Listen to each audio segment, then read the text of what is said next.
a huge difference. Am I recording? No, it's not you. Oh, okay. Okay. So for me, Girleada has helped me grow a lot. I always just say to people that I used to lack self-control. I used to lack giving people the opportunity to speak. But Girleada has humbled me in a great way. It has humbled me. It has humbled me.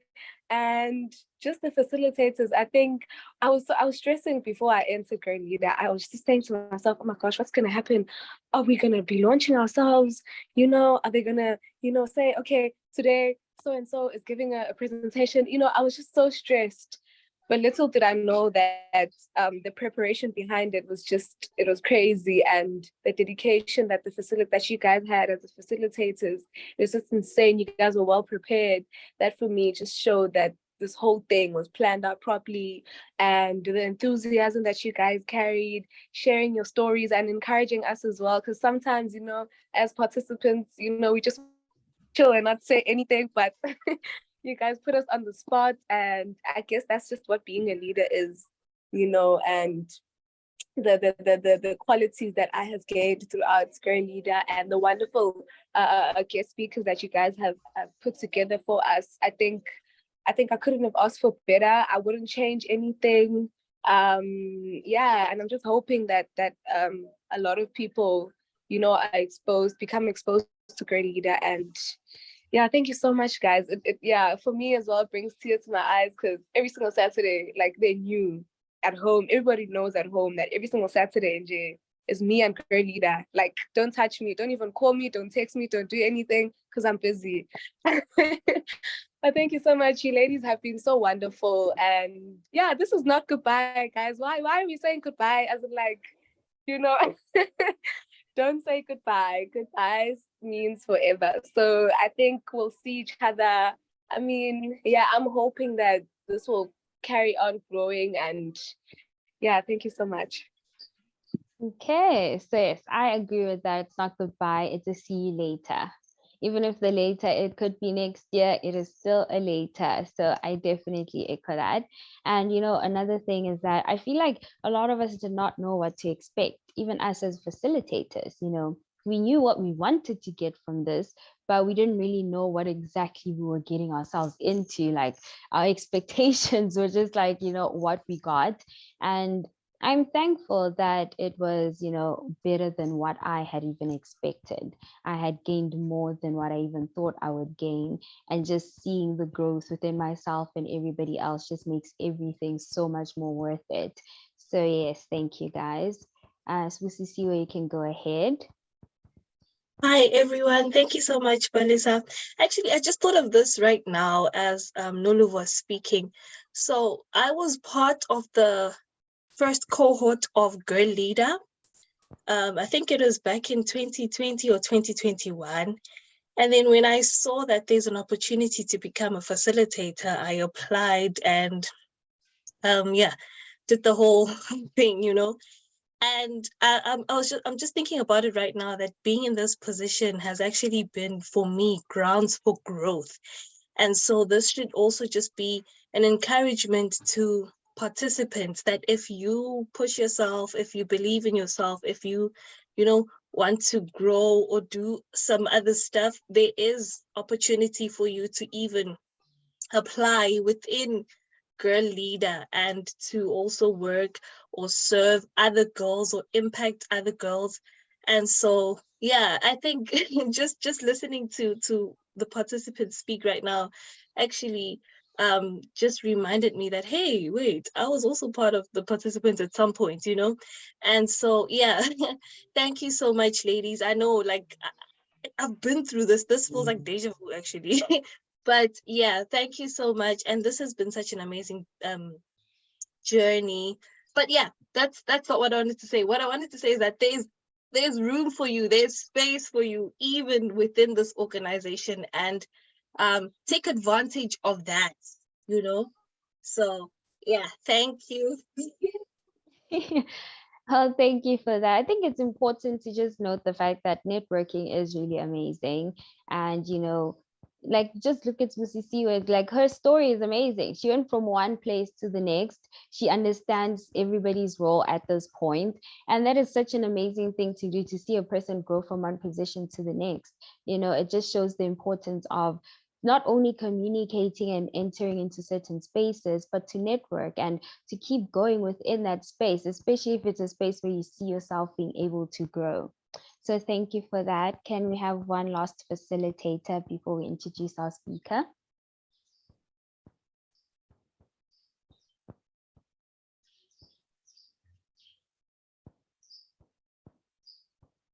Or should I just pick anyone? Okay, I see Nobuhle busy smiling. So Nobuhle. I'm not a facilitator. That's why I'm sorry, laughing. participants. Sorry, my bad, guys. Oh, okay. My bad. I missed the first part of the session because I had network issues. What was the question or discussion? Well, we're just point? talking about our experience. So just tell us your experience, what you've learned, your favorite part, anything about the whole thing. Oh, okay. So I have enjoyed the experience. I think one of the things that I wanted, one of my objectives coming into Girleada was to learn, and I have learned a lot. And I think my favorite session, which I think I'm going to speak about for the rest of my life now, was a session about listening skills.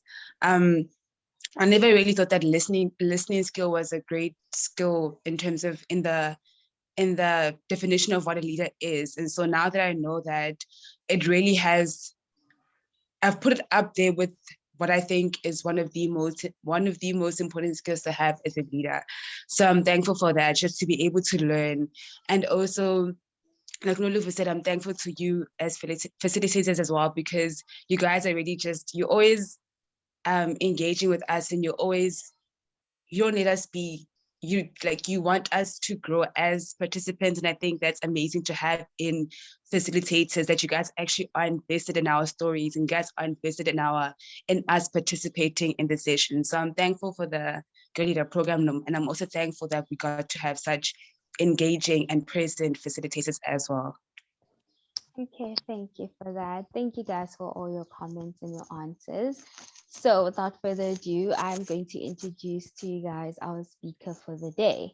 So this speaker actually, right, I do not know her or know of her until now, but one of the things when I looked at, everything that she is embodying right now, her titles, her roles, everything she has worked towards and working in right now, I was just like, you know what? I feel so aligned to this lady. The things that she's doing are things that I've always spoken about. And that same day, I went to watch my little sister's play. And, it was just like a whole drama, artsy day thing for her. And one of the things that they spoke about was basically periods, right?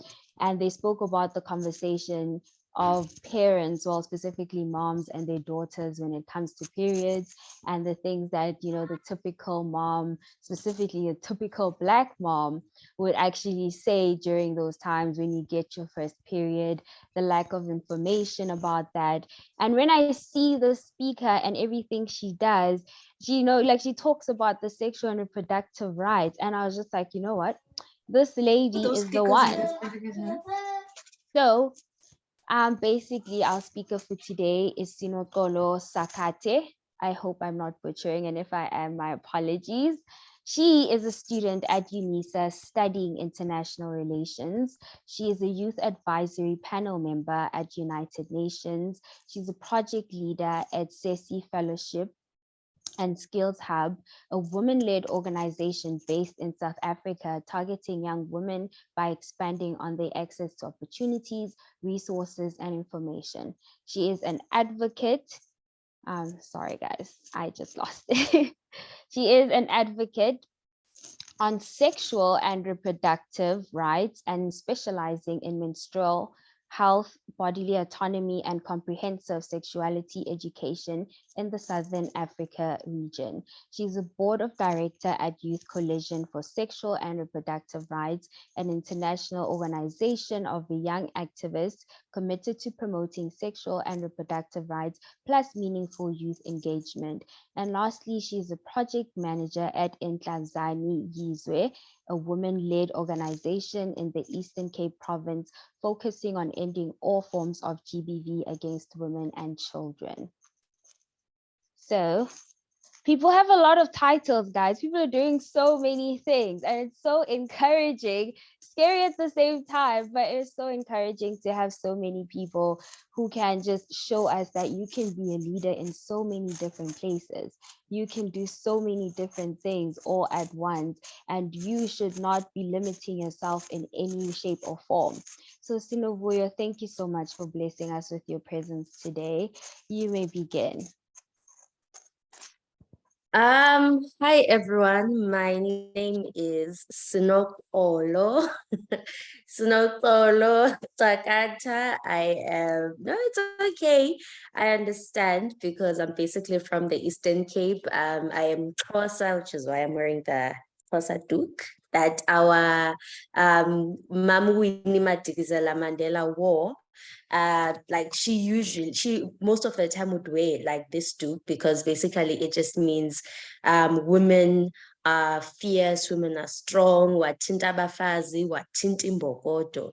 So it basically also represents all the South African flag colors in it, because I'm a leader. I don't just represent women in the Eastern Cape. I just stand for the rights of every woman in South Africa and internationally, because I always believe that as a young person in leadership, you should not just focus in your own community. Your advocacy role should expand to greater heights and be national, then go into your international phase. Always dare to dream, always dare to be bigger than you were yesterday. So that is my introduction of my own perspective when it comes to women leadership. I'm currently 23 years old. I'm doing my final year at I'm doing my final year at the University of South Africa, which is UNISA. I'm doing international relations. It's quite hard, but I'm glad that I'm doing my final year. And yes, as she has already stated, I have so many titles to a point I forget myself that, I was like, oh yeah, that's me. So the most important thing when it comes to leadership, you have to motivate yourself, you have to be proud of yourself, and you have to applaud yourself, because most of the time not everyone will be there to applaud you. So you have to be like, yay, go me, I've achieved all of that, wow. Then that gives you the strength to continue pushing further. So I don't want to talk much. I just want to get straight to my presentation, because I was given the topic, the will to lead. And I was like, oh, wow, the will to lead. How did I even get the will to lead? Because we live in a country where you're a black person. We live in a country, thinking on my basis, I'm black. On top of that, I'm a woman. So I go through patriarchy every day as a young black person, or every day as a young woman from South Africa. You have to prove that you're worthy to be in a certain space. You have to wake up and go face the world every day. You have to be fighting and fighting. So now, what gives us the will to lead? What gives us the strength to get up and say, you know what? I can be better than I was yesterday, and I am going to be better. So what is the will to lead? What is the recipe to lead? What is the recipe to get up every day and decide to be the better version that you can? So basically, you have to be willing to learn and to unlearn. If you're not willing to learn and to unlearn certain things, certain behaviors and certain habits that are hindering you from becoming the type of leader that you want to be, then you will have a major problem. You have to learn, be willing to learn that sometimes you have to keep quiet. There is so much power in keeping quiet and looking. You will never be able to understand the type of environment you are in if you are forever talking. When you are a leader, be a leader that is able to listen. There is power in listening. There is knowledge in listening. We don't always want to hear you speak. Sometimes you just have to listen, because you get to understand that some people, they don't see life the way that you see it. And as a leader, you are supposed to be a person that embodies everyone's ideas, that embodies everyone's theories, that embodies everyone's rights, embodies everyone's beliefs. It's basically, as a leader, it's not about you. It's about the people and the cause you are leading. So that is one thing that we as young leaders always have to remember, that leadership is not about you, but it's about the cause and the people that you are leading. It's not about you getting the perfect pictures, you getting to travel outside of the countries, you being invited and being interviewed, and you just showcasing how brilliant you are. So you have to unlearn that behavior that has been instilled we have to unlearn that behavior that has been instilled in our minds, that as a leader, you have to be at the forefront every time. Sometimes as a pure leader, you just have to allow others to take up space and be behind them and give them the strength to lead. Because most of the time, when I'm in these UN spaces with the presidents, the ministers, and whatever, I don't always want to talk, because I have this thing that very soon I'm going to stop being a young person myself, and I'm going to be an old woman in parliament or wherever, or in the United Nations space. And if I don't give opportunity to a younger person than me to be able to learn how to speak, to be able to learn how to lead, then I am just blocking the way of that young person to grow and to lead. So, that is one thing I always advocate for, that be willing to learn and be willing to unlearn. You have to unlearn being a self-serving leader. Leadership is not about you. I'm known for always advocating for the rights of adolescent girls and young women in terms of menstrual health. I see many people when we go to these schools in the rural areas, where I always tell the people that I'm going with, guys, when we get there, can we not give lecture vibes one? Can we not get there and always want to speak? But rather, can we get there and listen to those young girls? Wow, how are they feeling? What do they believe in? What is it that they wish could change in their schools? What is it that they wish the government would change? Because if we get to hear their thoughts, then we are able to go back and seek accountability using the space that you are in. If you are able to go to the parliament and you are able to be listened to, people listen to you when you speak, you only speak sense because you speak other people's words. You are not speaking your words. So that is what leadership is about. Never make it about you. So the will to lead is to be willing to learn and unlearn certain behaviors that are hindering you from becoming the best leader, because leading is not for you. Leading is for the cause, and leading is for the people that you want to lead. Because honestly speaking, if you don't have the urge to lead, and if you don't have the passion to lead, and if you're not committed to lead, because leading is a commitment that you have to practice every day. It's not, oh, I'm gonna be a leader today, oh, tomorrow I don't feel like leading, so I'm just gonna stay at home, I'm not gonna do anything. No, it's leading is an everyday process. So the second recipe to the will to lead is be willing to guide and inspire.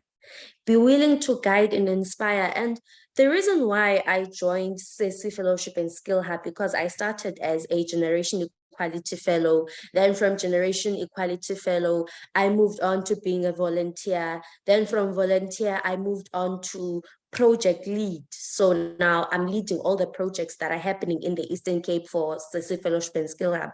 So when you have the zest to lead, when you want to have the will to lead, you have to be able to guide and inspire other people.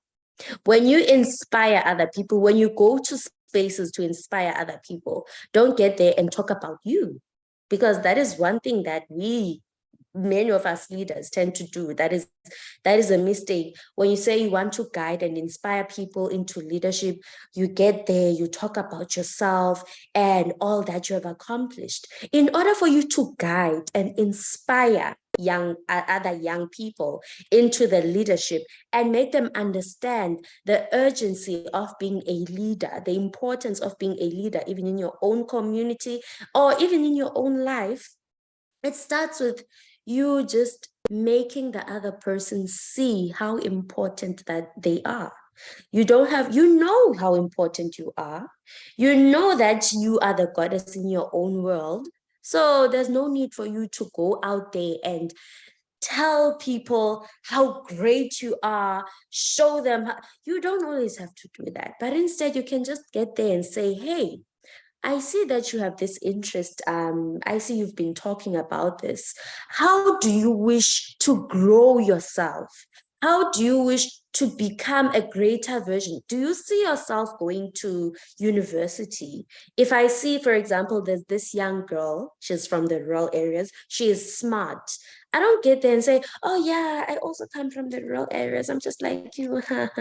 So yeah, I made it out and it was so hard. First time I met the president, oh my gosh, I nearly cried because I was like, I made it. No, if you want to guide and inspire, don't tell your story, not unless they ask for it. Be there and show them how great they can be. That's what leadership is about. Basically, I always say being a leader is being Mother Teresa, because it's you guiding and showing other people the light in themselves, because we live in a country whereby there is so much history that was just closing women to not see themselves as leaders, a history that just made women to believe that they only belong in the kitchen and nowhere else. So if we're able to just make other young women see that, oh, it's okay to dream. If I want to become the first president of South Africa, then it's okay to first female president of South Africa, then I can dream that far. And what is the step for me to get there? So when you guide them, is you basically giving them the resources. Don't be a gatekeeper. Give the resources, give them the knowledge, give them the chance to prove themselves that I can actually do it. So that is the second recipe to the will to lead. The third one is having the courage, have the courage to dare to dream. I used to tell my mom, I lost my mom last year. I lost my mom last year around October, and I'm the only child. I did not know anything about planning a funeral. I was only 22 last year, lost my mom. I planned the funeral alone. There were family members, but everyone was like, we're not doing anything. And I was like, you know what? I decided to be a leader personally. I decided to lead my life. So to be able to lead other people, it starts with you being able to lead yourself.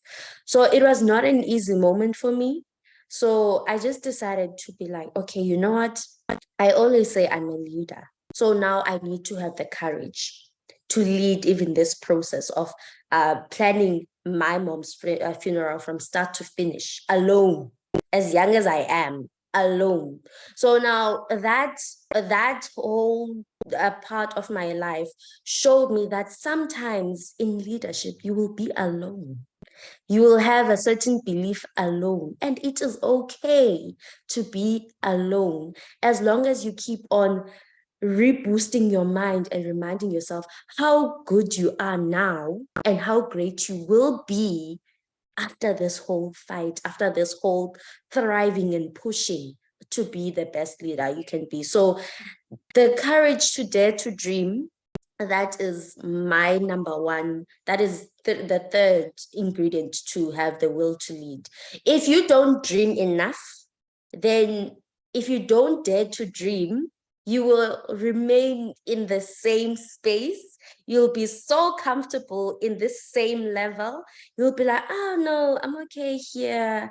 There's no need for me to go any rank up higher. So who are you going to inspire if you are forever in that one position? As a leader, you have to be that person whereby people look at you and are like, how did she do it? Like, it's not so long ago, she was just a participant at Girleada. I was listening to everyone. I heard someone say, I applied, I was a participant, I joined the first cohort. And then now, when I saw a post about facilitators, I applied and then I got in. I was like, yes, that is leadership. When you are a leader, you don't want to stay in one position. You are forever, leveling up. It's like Sarah said, level up, level up. So as a young person, level up. You have so many opportunities. Some opportunities are gate kept from us, but we have to make sure that we have the resources to push ourselves forward. Whatever space you are into, always make sure that you go up, you don't remain there, because you are not supposed to remain in one position as a young person.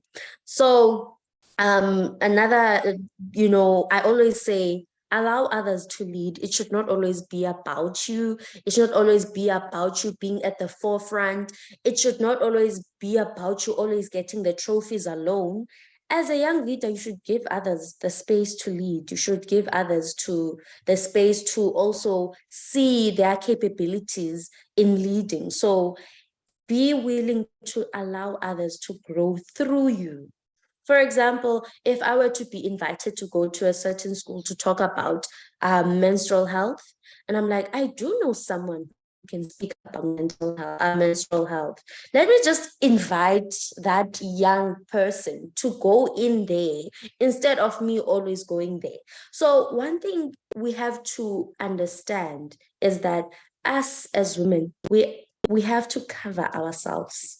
We have to be we have to be in unity. We have to be willing to help one another, because no one is going to do that for us as women. If we are forever in war amongst ourselves, then I don't know where we are going. We're supposed to be in community, and we're supposed to be unified, and we're supposed to be clapping for one another. I always congratulate every woman that I see is succeeding. Even if she's way younger than me, I will be in your comment section saying, wow, big ups, congratulations, I'm so happy for you. Those words always just encourage another person to continue pushing in life. There is no wrong in being a kind person, because as a leader, you have to be kind. So the other thing is you have to be able to make tough decisions. That is how you be able to have the will to lead. Taking tough decisions is very, very important, because sometimes you will be in certain spaces and you will be pushed to a point whereby you're like, oh my gosh, they're giving me too much work. Do I have to endure that? Or do I have to speak out and say, I'm not going to do that? You gave me too much work yesterday and I'm still doing that work. I'm not going to do that. There are certain points whereby us at the UN, we are young people, and we will be given so much work, and you'll be like, are you giving me this work because I'm young and you think I'm not gonna speak that this work is too much? So as a young person, you have to be able to take tough decisions. I know that we are trying to reach so many spaces, and we think that we have to endure every treatment in the workspaces we go to. But one thing I always say, to be a great leader, you have to know your own rights. No rights, they should be in your hand, so that nobody takes advantage of you. When someone takes advantage of you and you are a knowledgeable person, you'll be able to say, no, I'm not going to do that. But at the back of your mind, you'll be like, yeah, what if I get fired?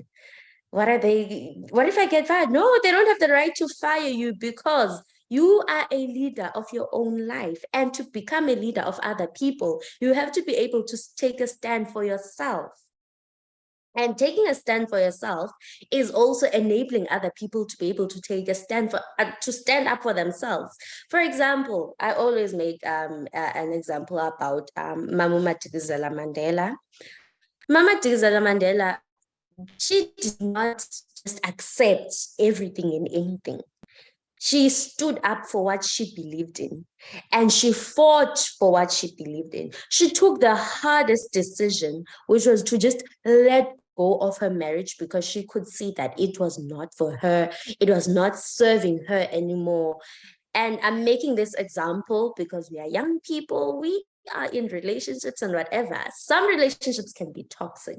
So I'm making this mini example because in leadership, you be able to say no to things that are not serving you anymore, so that you are able to go out there and say no to things that are not serving young people that are behind you, because you are the advocate for many other young people. So that is how you get the will to lead, which is to equip your mind with knowledge on policies and rights and whatever about South African context when it comes to young people and adolescents. So you have to be able to make tough decisions.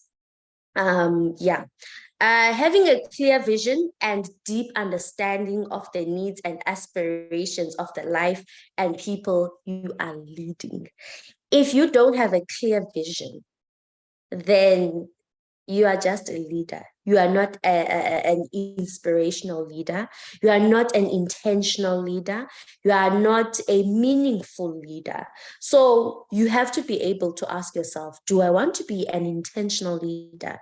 Do I want to be a meaningful leader? Do I want to have meaningful leadership that engages young people? So that is one thing we have to remind ourselves, that if you don't have a clear vision, then many other people won't be able to follow your lead because you are not clear. Your vision is not clear.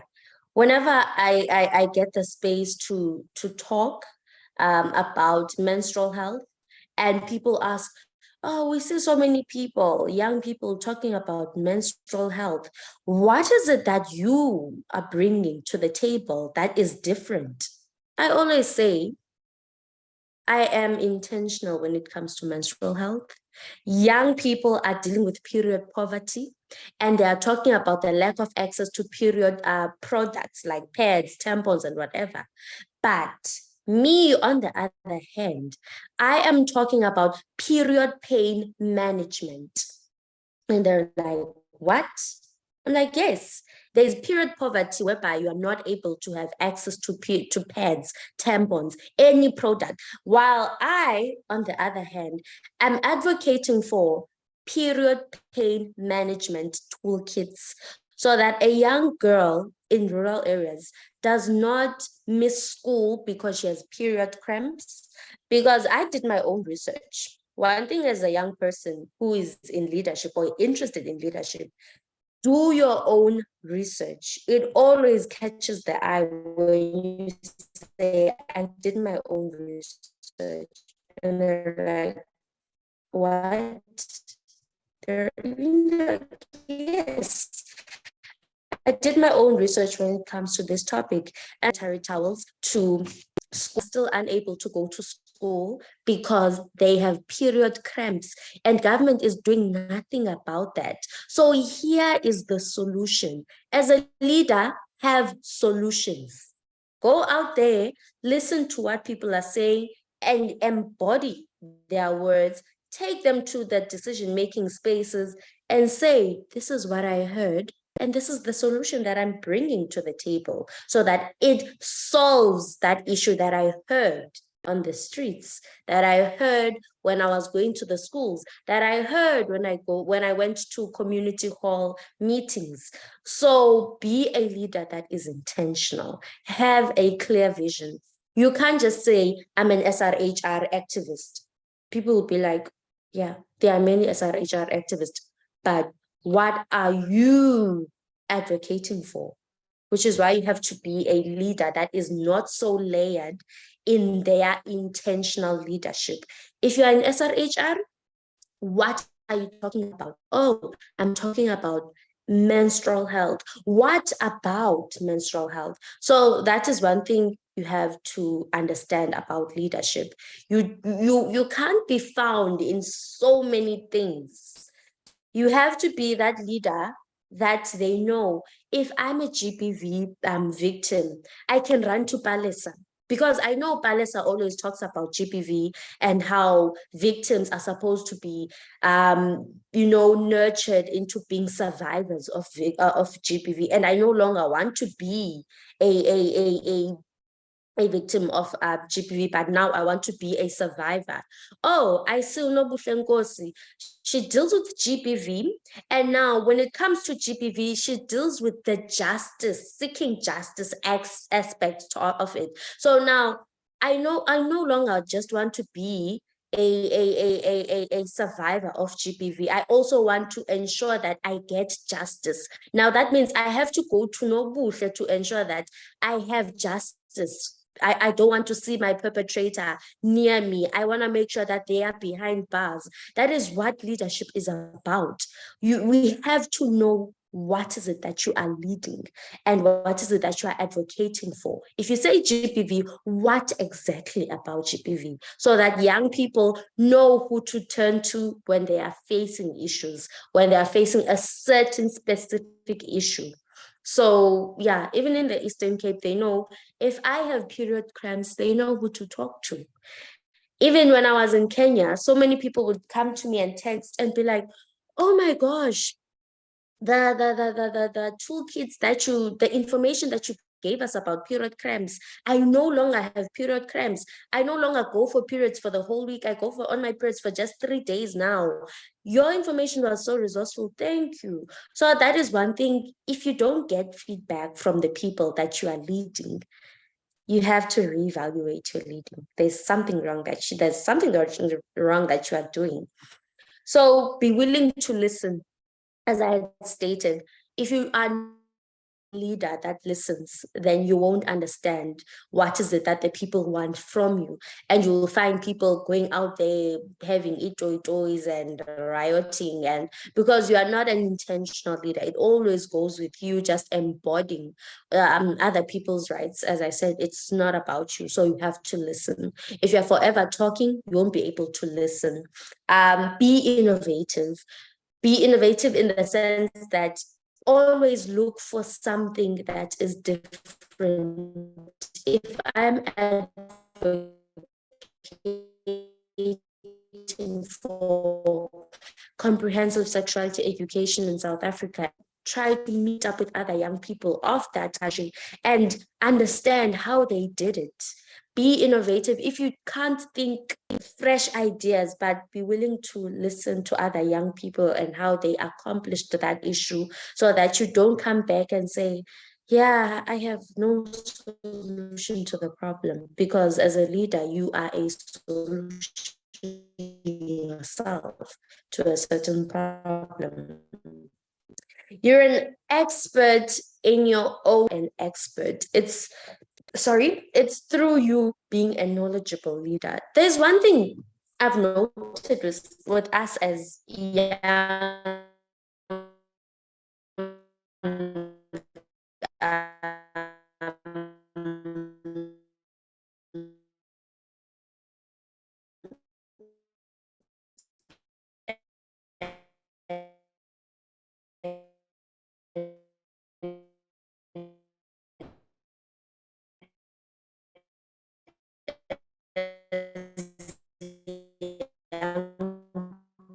people in the leadership space, it's in our own rights. I used to health, and I was like, experts, I want to see young people just in this. I want to see so many young people who are participants here, just unmuting themselves and saying, I am an expert, because that is one thing that I feel like we as young people don't just experts in the issues that we are advocating for. I can't go around advocating for a certain issue and not believe that I actually am an expert in that issue, because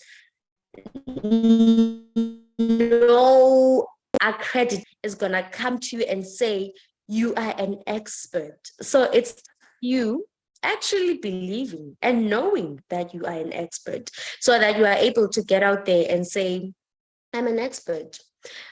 So also, Scarlett was introducing me, she said that I advocate for menstrual health. I was like, I no longer advocate for menstrual health. I'm actually a menstrual health expert now. So in order for people to take you serious, you have to take yourself serious first. You have to give yourself a title that they can never forget. Now, when I introduce myself and people ask, oh, what do you do? I say I'm an expert in menstrual health at the United Nations. And they're like, wow. I'm like, yes. As young people, we need to start understanding that we are experts. We deserve the titles experts because we are the future leaders of tomorrow. We are leaders now, and we are the future leaders of tomorrow. And the generations behind us need to understand that in order for you to be a person that is glorified for all the work that you're doing, it starts with you taking yourself serious. If you don't take yourself serious, no one is going to take you serious. This is my last, this is my word of the day that I would leave with you. Actually, it's a sentence, it's a statement, but it's a word of the day. The will to lead is a quality that we should all strive to cultivate and nurture within ourselves. Can I repeat it? The will to lead is a quality that we should all strive to cultivate and nurture within ourselves. We are not born with the will to lead.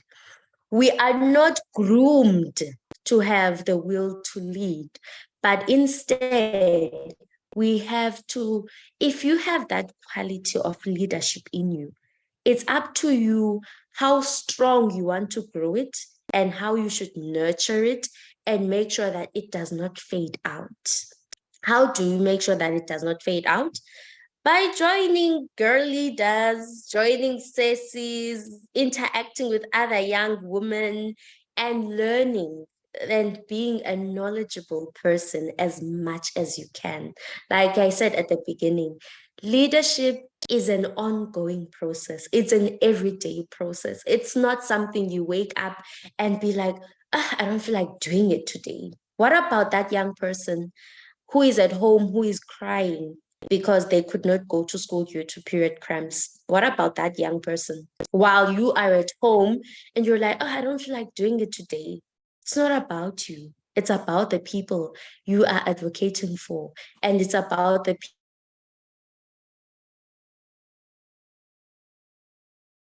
you're gonna be like, I get burned out.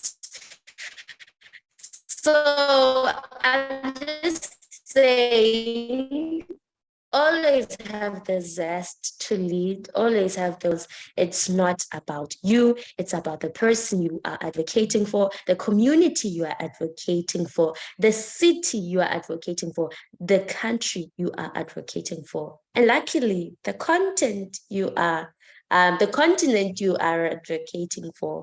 So leadership starts with just small, it grows up until you are known internationally. So I always say, as a young person, don't want to just stick in one place. Let's not know you in our communities. If your leadership is so intentional, we have to know you even nationally. We have to be like, wow. So I was glad when Palisa said, I did not know her. I was like, yeah, that means I need to put in much more work. Hey, so that is how you should view your life. You should not be offended when someone says, I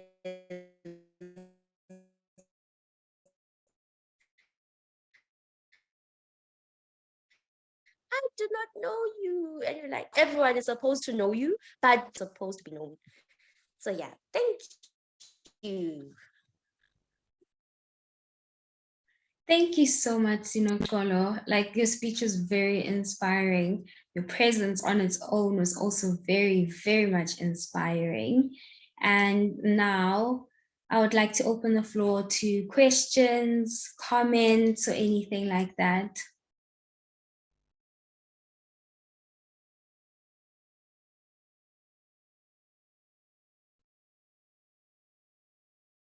Sinoxolo, are you still there?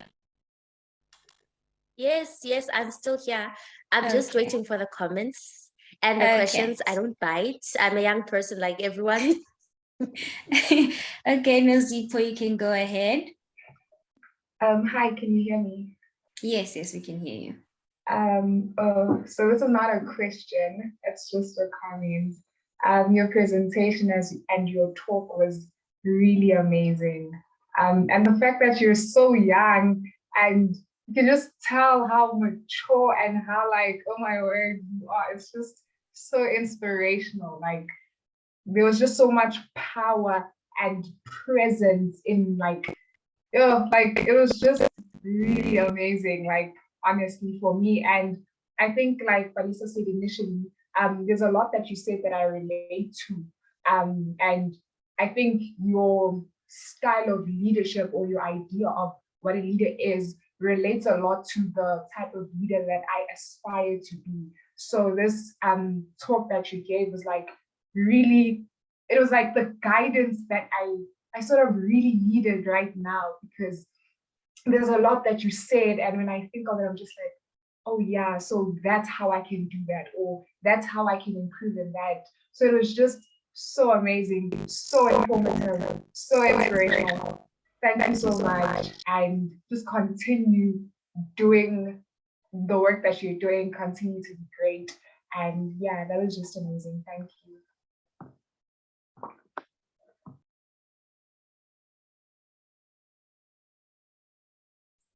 Thank you very much, Nozipo. I appreciate that. Okay, now Dineo, you can go ahead. Thank you, Balisa. Hi, Sinoxolo. Firstly, I'd just like to say thank you so much for your words and your presence today. So I have two parts to my question. The first question I wanted to ask is, as a leader, are you required to sort of like heal or recover faster, or sort of be immune to certain emotions to get things done? And I'm asking this because of what you shared in the beginning with the loss of your mom last year. How do you balance your own nurturing while you how do you balance your own nurturing while you thrive in life and leadership when life presents itself with tragedies? And then the second part to my question is, what is a trait that you have seen in young leaders today that is holding them back from their full potential? Can I answer Dinero? Then we get to Sisi, because your Dinero, the question that you're asking me, there is no healing faster. One thing we need to understand is that we are also human. We can be leaders, but we are also human, and we are allowed to be human, and we are allowed to human. People always don't understand when I say you are allowed to human. They're like, what is it to human? What do you mean when you say to human and not be human? To human is you just allowing yourself to go through the motions. I'm not Iron Woman. I'm not built of iron. So I do cry even now when I just miss my mom and I'm like, oh my gosh, I'm doing this life thing alone. I no longer have your cheerleader. But when you don't have to heal faster than anyone, but it's you crying, waking up, wiping your tears, and say, I have the trait of a leader. There is a young person who does not have the trait of being a leader out there. I am 10 times stronger than someone else. So I should carry and embody that person in me, because they can't push. I can push through this pain that I'm going through. I'm not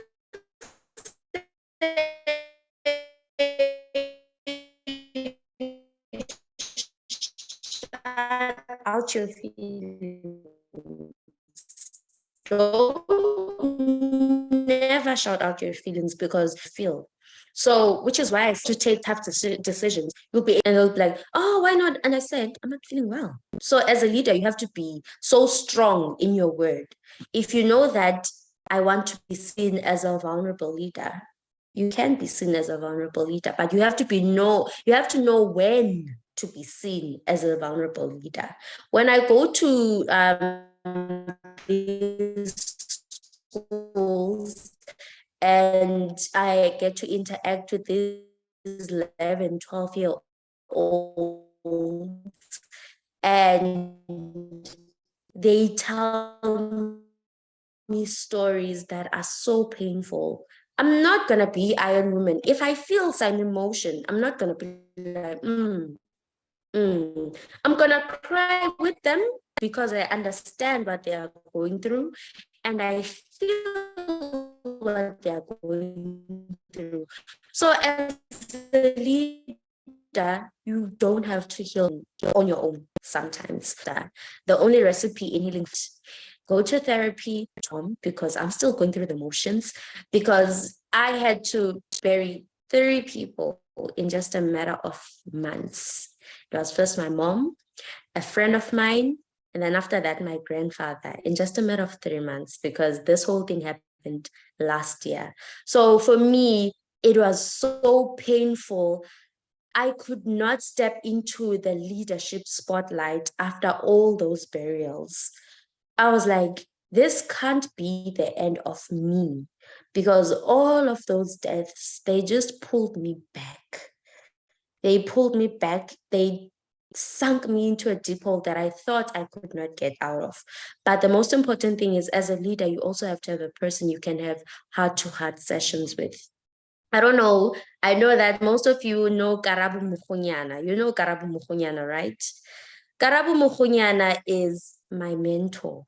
If you did not know, Karabo Mukhonyana is my mentor. So if you want to grow yourself, have such women like Karabo Mukhonyana in your corner who will have you will have heart-to-heart sessions with, even if she's your mentor. Your mentor is supposed to be there even in your personal and your career, personal life and career life. Your mentor is supposed to be there. So get yourself a mentor when you are a growing leader. Don't want to be macho women and always seem fit and standing and be them bokodo. I always say that I count me out, shame. You touch me in some spaces, you touch a marshmallow. You touch me in some times, you touch imbokodo. So go through life as a human. Don't go through life as always a leader, because you will crack. They say black don't crack, but you will crack. I'm telling you. So yeah. Oh, your second question.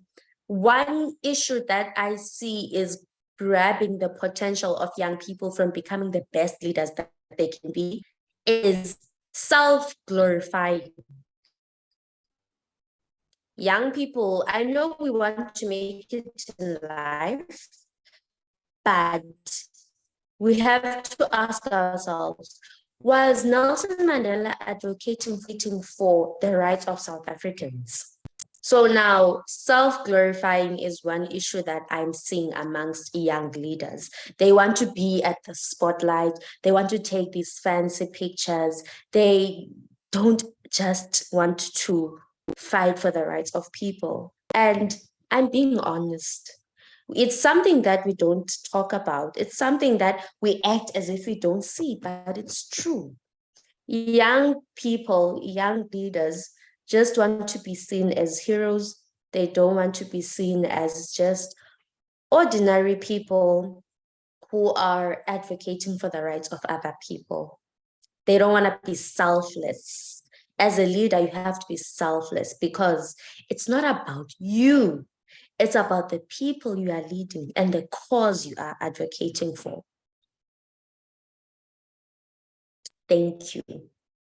Thank you very much. Yeah, so I think Spususiwe was next, and then Nobuhle. Thank you so much, Sinoxolo. I think you incorporated my answer, or rather the answer to my question in Dineo's answer in the answer that you gave to Dineo. So thank you for that. And for me, I just want to say that one thing that really stood out that you said is that if you take yourself seriously, then people will take you seriously. And also just looking at your age, you have just echoed this quote that people always say that age cannot compensate you for what your mind lacks. And so I think this is just grounds for us as young people to take ourselves seriously now, because this means that we get to walk in purpose earlier in life, and we don't discover ourselves late, then start wanting to make an impact at a later stage. So Yeah. I just want to say that I'm really inspired by that, you know, that we have opportunity to begin now at a young age. And by the time we are 50, we have an opportunity to say, hey, I started doing this when I was 20. I started doing this when I was 23, you know? And so, yeah, thank you so much for that. That if you start taking yourself seriously now, ultimately people will take you seriously. I think that really stood out for me. And yes, thank you.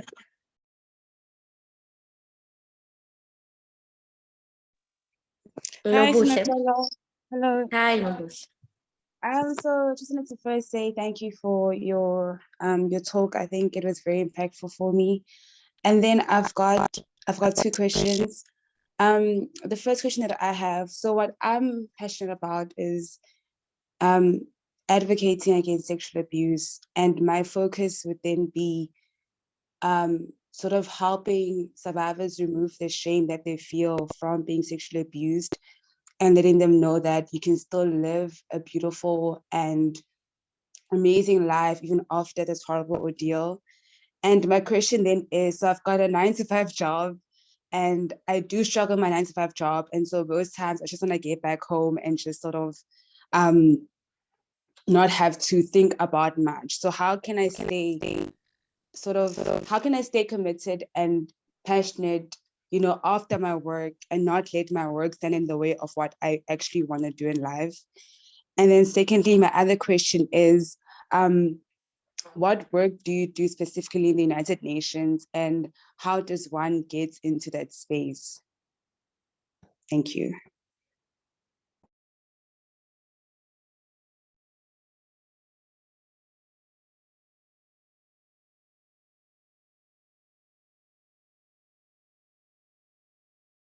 Can you hear me?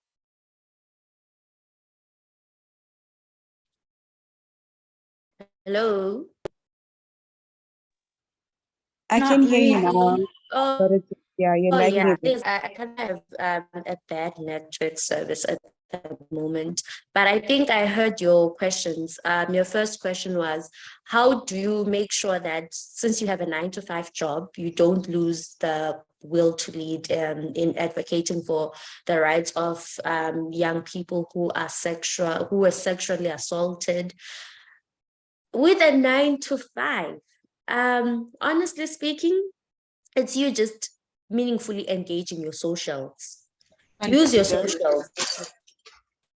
Use your socials. Your socials will assist you in ensuring that you continue doing your work. So when you come back from work, I always have a diary with me. This diary has everything, my to-do list. I always make sure that at least I have to do 3 or 5 things a day.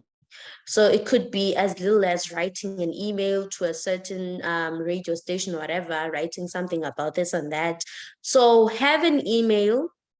Have a diary, Nobuhle, whereby you write from your Monday to Friday, what is it that you want to do on your social media? Maybe you'll have a 30-minute conversation on your social media and invite people, tell them that, oh, on this day, you'll be talking about this and that. People should join your live.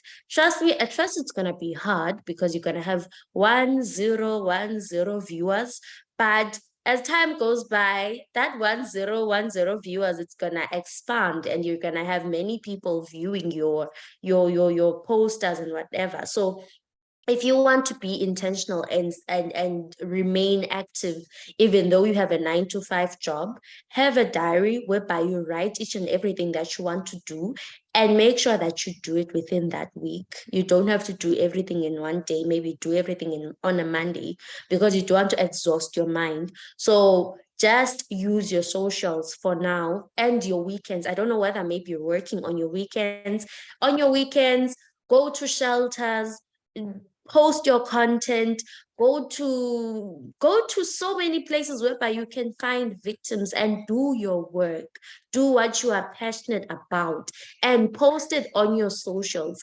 People will contact you on your social media platforms to tell you about their stories, and you get back to them. You become a counselor when you get back from work. You become a counselor. You tell them how they can get out of that victim mentality, and how they should not feel as if they did a wrong thing about being sexually assaulted. So use your socials as much as you can.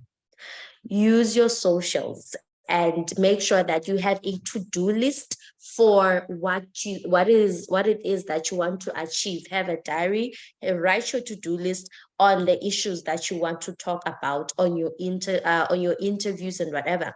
And one other thing, Nobuhle, is that take advantage of your community radio stations. Take advantage, tell them, hey, call them and say, hey, I'd love to come and just have maybe a 15-minute talk on this issue. This is what I advocate for. And they're always willing to accept such things. And you'll tell them, oh, look, I have a 9 to 5.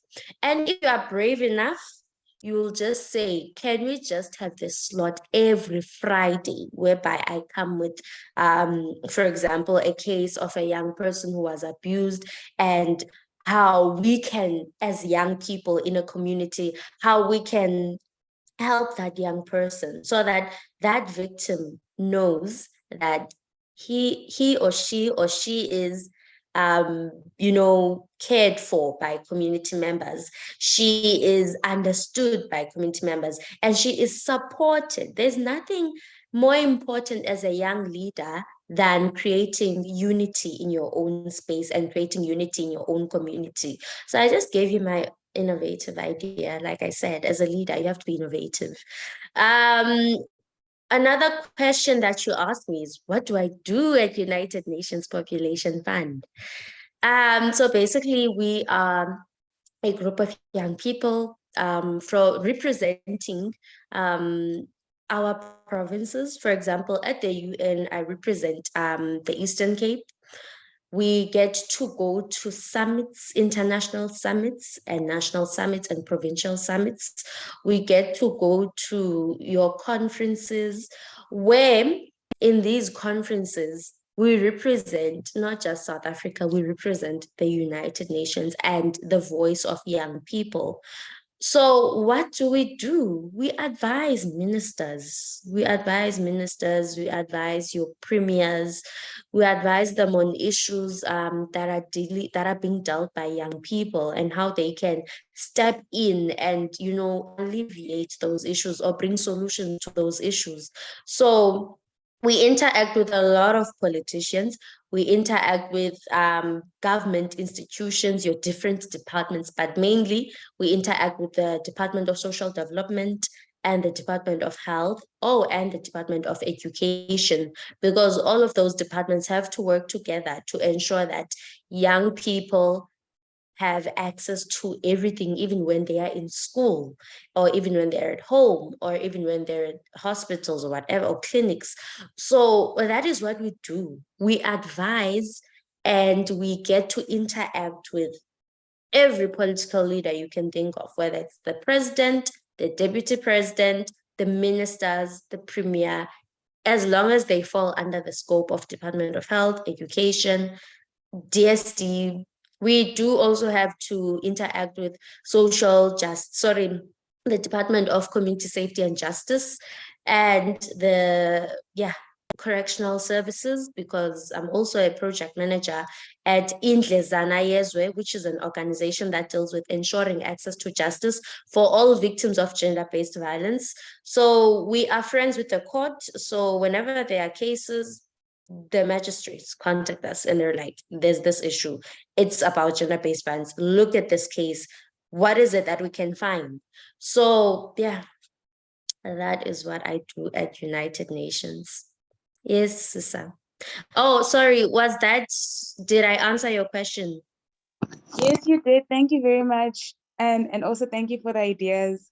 And then the other question was, how does one get into that space? Is it about the work that you were doing and, on the Oh, ground? how Yes. Okay, how does one get into, let's start with UNFPA. How does one get into UNFPA? Basically, they open posts.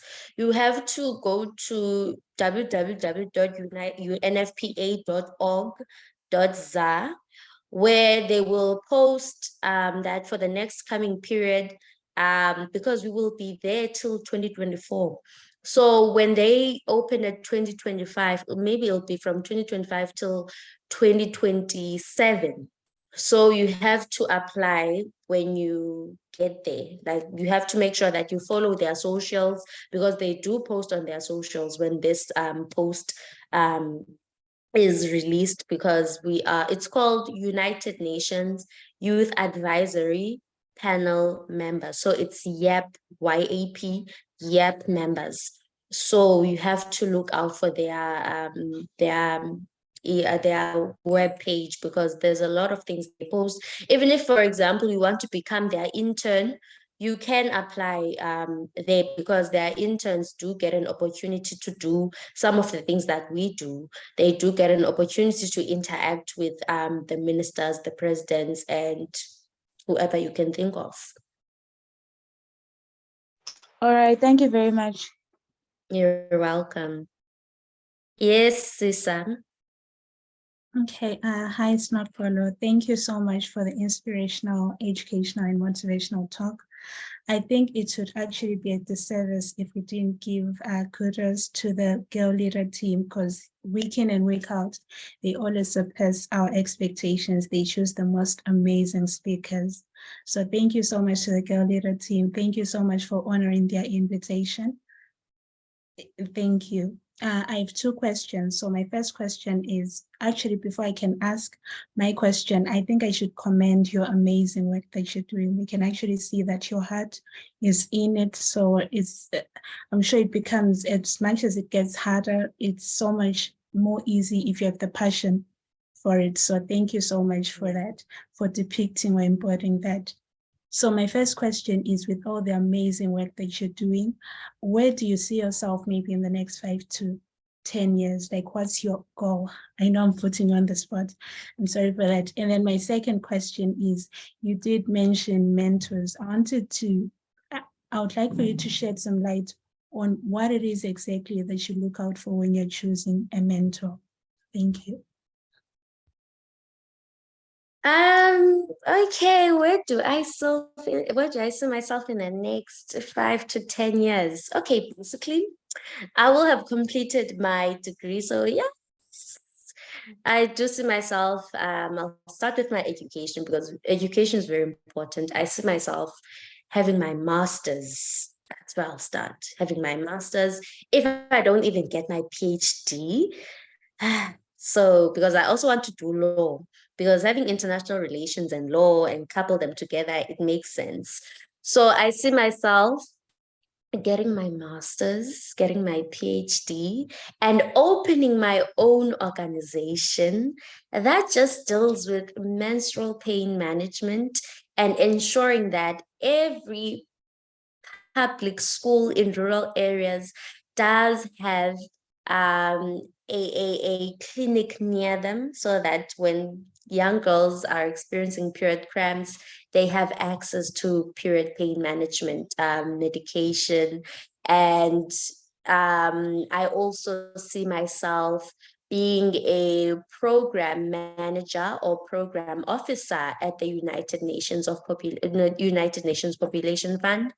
And I also see myself working for UNICEF, because I love children. I love working with children a lot. So I see myself working for UNICEF.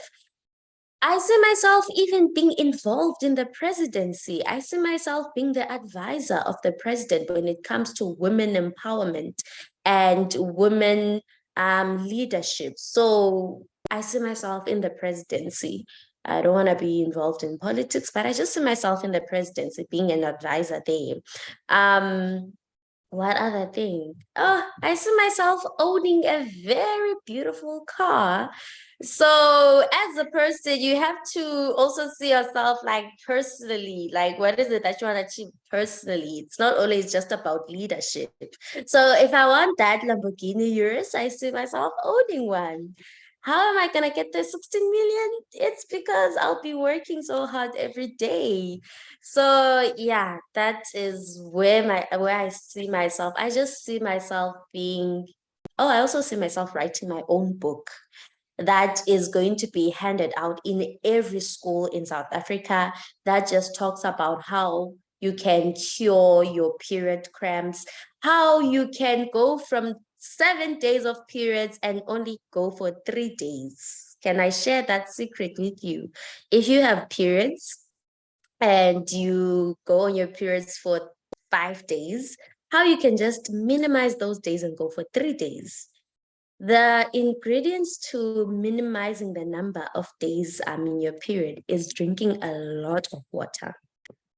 When you drink a lot of water during your periods, you will find yourself going on your periods for just 3 days if you went on your periods for 5 days. If you went for 7 days, you might even see yourself going for just 3 days because your body is too hydrated to be poofing out too much blood. Because the reason why there's just so much blood is because you are not hydrated enough. So staying hydrated and doing staying hydrated and doing circular massages on your uterine wall also decreases your period cramps. So whenever you feel your period cramps approaching, do deep massages. Don't just rub your tummy, just press and do circular massages around your uterine wall because you are relaxing your uterine muscle.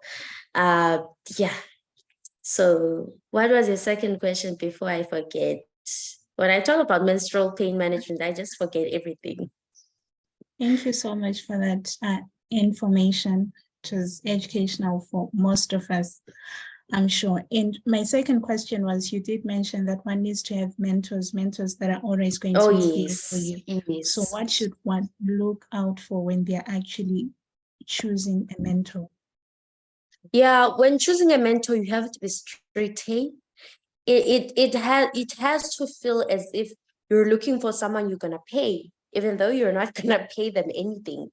You have to be the boss in the situation because who you choose to be your mentor is very important.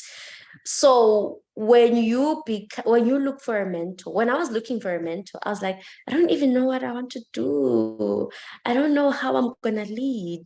But I knew what I was looking for. I was looking for a young person.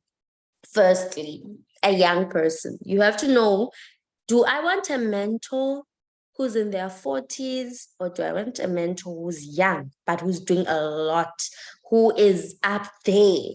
So I was like, I want a person who is going to be a young person so that even when I have boyfriend issues, I can openly talk to that person because they're also young, they understand.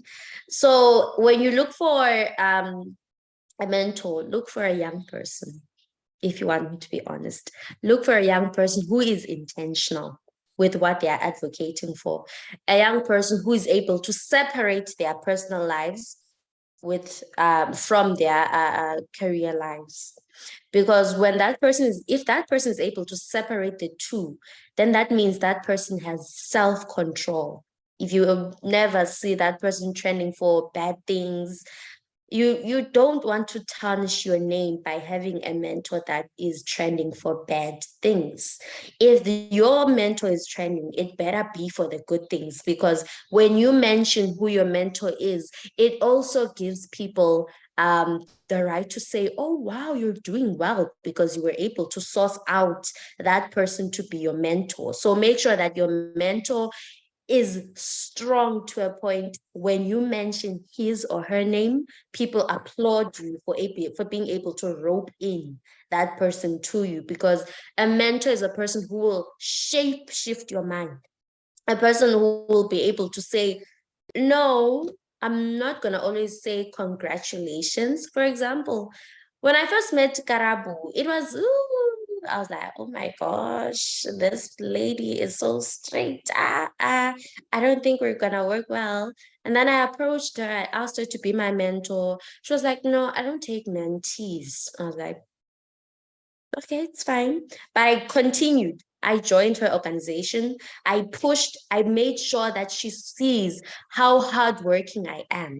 So it's not just you looking at your mentor, it's also you putting in the effort on yourself so that that person sees, she's worthy to be taken by me because she's a hard worker. I pushed, and Karabu approached me herself and she said, do you remember when you asked me to be a mentor? And I was like, yes. And she said, I lied. I do take mentees, but I don't take people who are still doing their undergrads. I take people who are doing their postgrad education. But because I saw just how much you were pushing and how much you were able to juggle all these organizations with school and still do it, like handle them, balance them. She was like, I'm gonna take you. And then don't look for a mentor who's going to be soft on you, because as a leader, you have to go through the fires to be a good leader. Don't take a leader who's going to be applauding you all the time. Take a leader who's going to be so hard on you, because you'll also be hard on yourself to push. I did not have CV. I did not have CV skills whereby when I just send my CV, I know that I'm going to be accepted because I'm good. I had to go through a lot of grilling by Karabu. Karabu grilled me to be able to make a good CV. I would send her my CV, she'd be like, no, I don't like it. Do it again. I don't know how many times I did my CV. She was like, yeah, it's good. And I was like, you're smiling now, whereas you were saying, no, it's not good. Do it again. No, it's so get a mentor that is going to say it's not good. A mentor who's going to critique you. Criticism is good for you to grow. Thank you so much, Sinoxolo. Back to the facilitator for the day. Okay, Vanessa. thank you. Thank you so much, Sinoxolo. Like, your speech was very, very much inspiring. I have a last question, right, before we can go read the comments. And also, in the meantime, as I ask, can you please let us know how we can get in touch with you, like your social media, your email, and so forth? So yes, my question basically is that, as you said, you are 23 years young, right? And to me, that's just, it was a shock. It was such a shock because of everything that you have done so far and everything that you're doing. So my question is, how do you balance everything? Like your school, the work, helping people, family, friends, resting. And on top of that, how did you achieve everything at such a young age? Okay, I'll start with, how do I balance everything? Oh, there are haywire days whereby I'm like, oh my gosh, I don't even know what I'm doing. And oh, I don't have a social life anymore.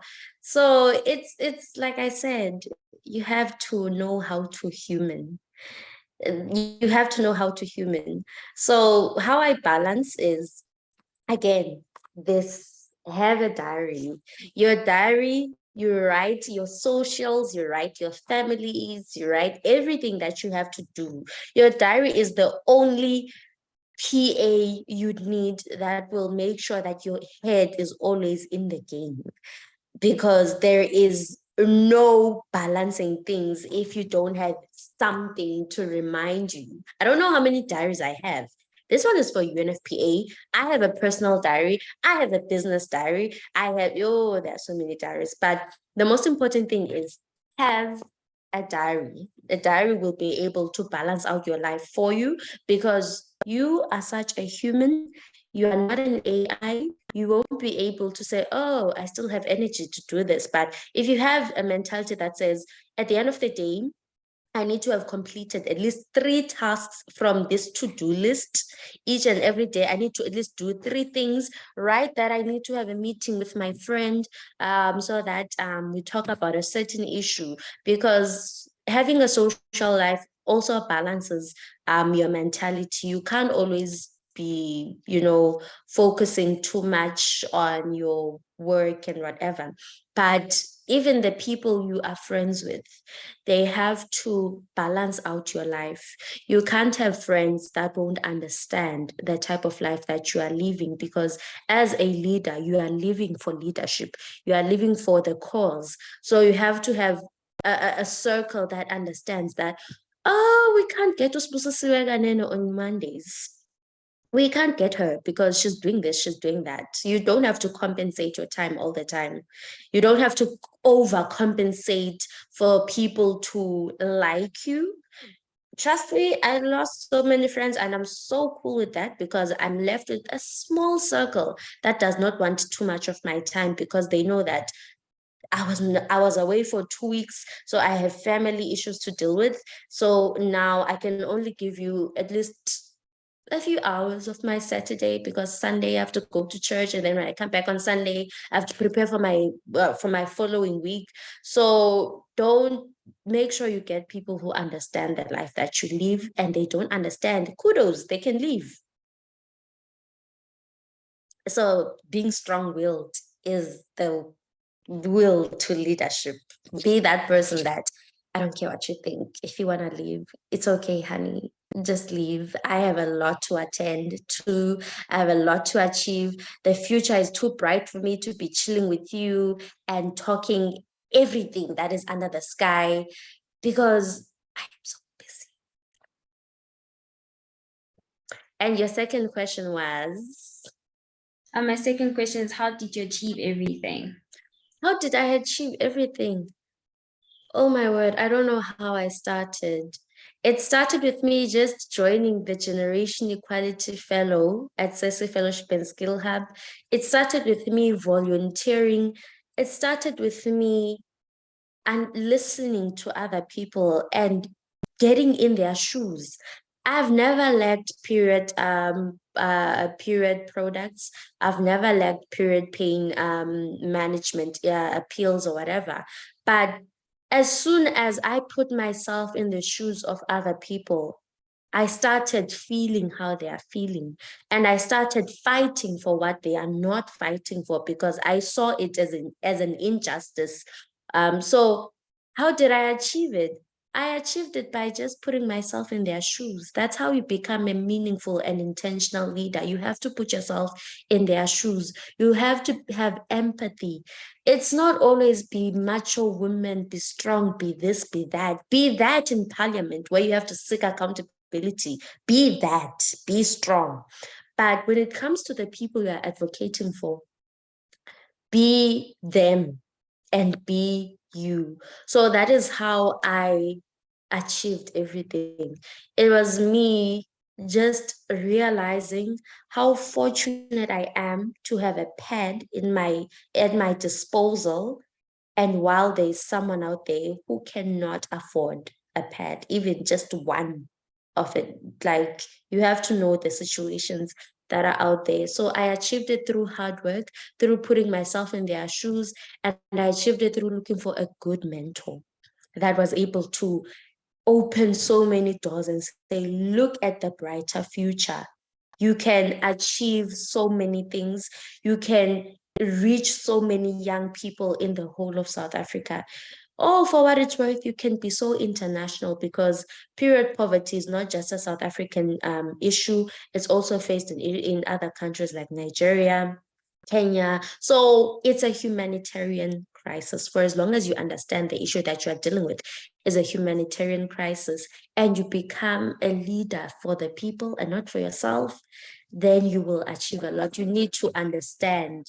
You need to have the zest. You need to be meaningful for you to reach so many things. It's not about you. Thank you for that. It's such a great reminder to know that just because you're privileged in something doesn't mean you don't have to fight for it, Okay. Yeah. Nabiha, you can continue. Sorry, I know I'm not going to take up much of the speaker's time because we are a bit over time. So I just have a quick question for you. Well, firstly, I'd like to say thank you for gracing us with your presence today. Please charge your iPhone red heart. Was very Sorry. impactful, educational, and inspiring. What I wanted to ask is that as you a mentor, do you take on mentees? And if so, how do we get there? Or if you don't, do you see yourself being a mentor in the future? I, I do have a mentee at the moment. It's such a different thing when it comes to my mentee because she's in modeling, she's into modeling, so she's a model and whatever. And I am Mama Africa advocating for SRHR. So we are so different. That is one thing I enjoy about looking for a mentee. We have to be different somehow so that I get to understand you and learn you as an individual. So she's into modeling and I mentor her. She came to me saying, look, I'm in modeling and whatever, but I love the work that you're doing. And I feel like I want to change the scope of modeling. I want to change the scope of beauty standards. I want people to see that when it comes to Miss South Africa, Miss this, Miss that, it's not just about beauty, but it's about beauty with brains and advocacy and fighting for the rights of people. So yes, I do take mentors somehow.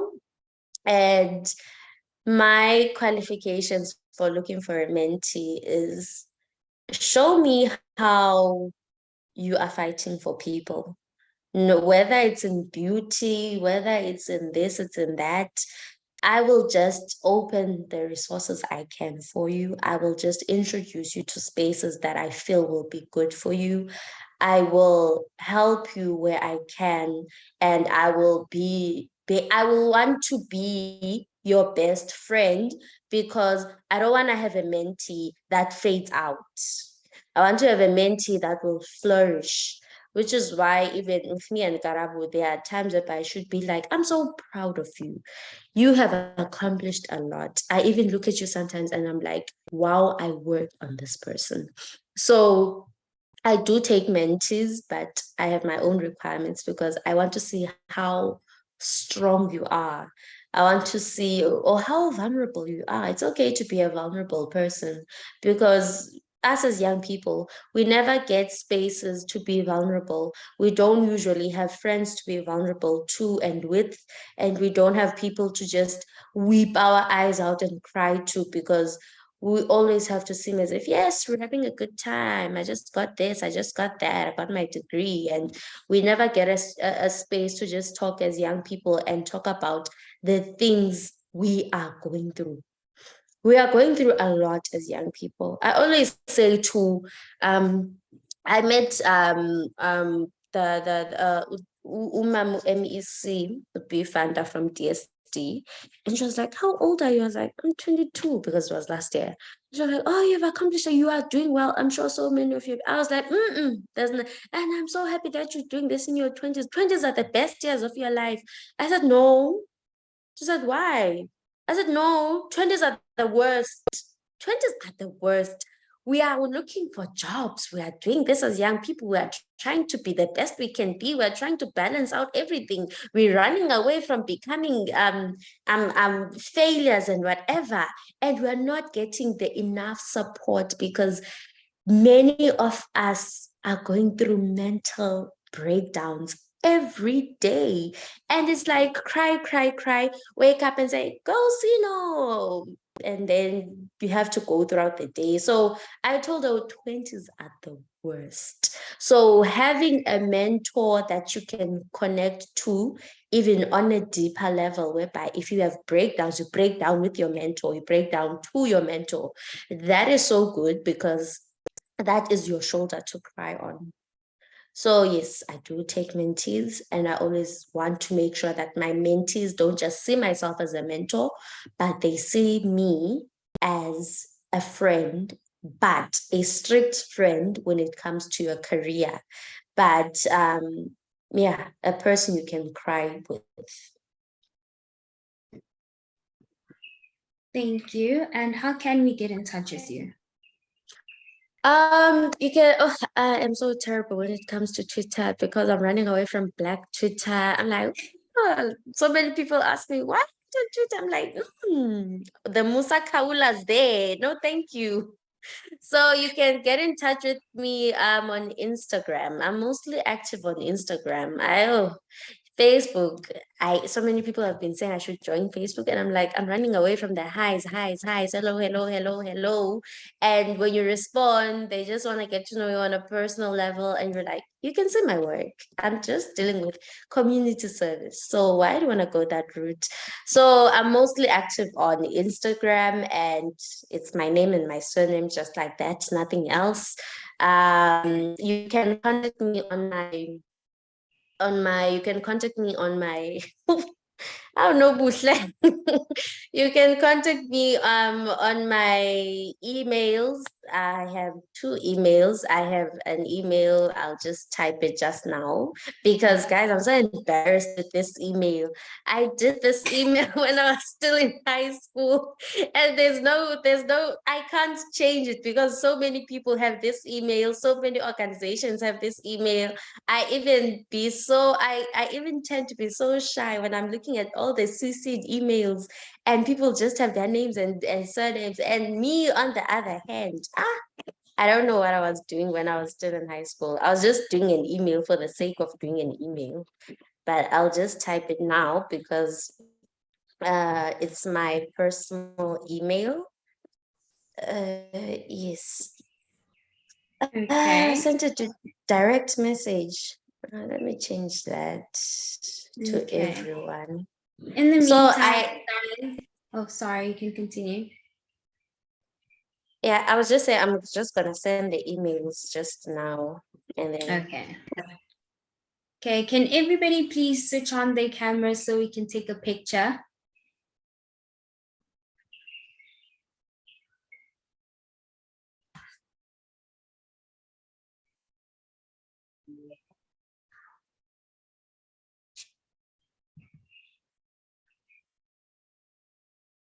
Okay. Is everybody ready? Big smiles, guys, big smiles. Okay. Thank you. Thank you. Okay, Sinoxolo, thank you so much for your speech. Thank you for answering the questions, the comments, and for just gracing us with time, with your presence and your time, especially knowing how busy you are and everything that you have going on. So thank you so much for giving us just your 2 hours or almost 2 hours. So yes. Now we are going to continue the program as we let you go to get some rest. Hopefully you will get some rest. And I'll be There is busy with no other rest. things. Oh, shame. Okay. Well, as you leave, then we'll give you all the encouragement that you actually require to continue. Just like take our spirits with you. Thank you. Okay, goodbye. All right. Thank you, everyone. Thank you to everyone that listened. I know that everyone listened. And thank you to everyone's comments and questions. It was great to be here.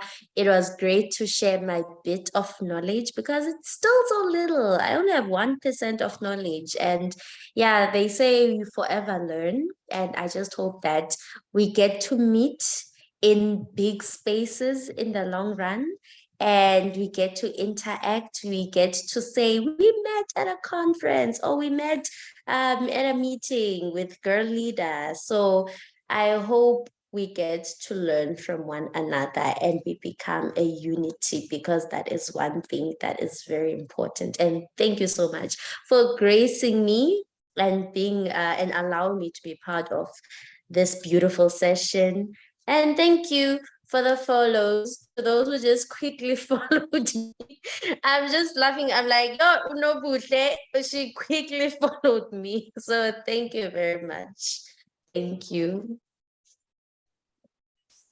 Goodbye. Bye. Okay, guys. So now we are moving on to the second part, which are the breakup rooms.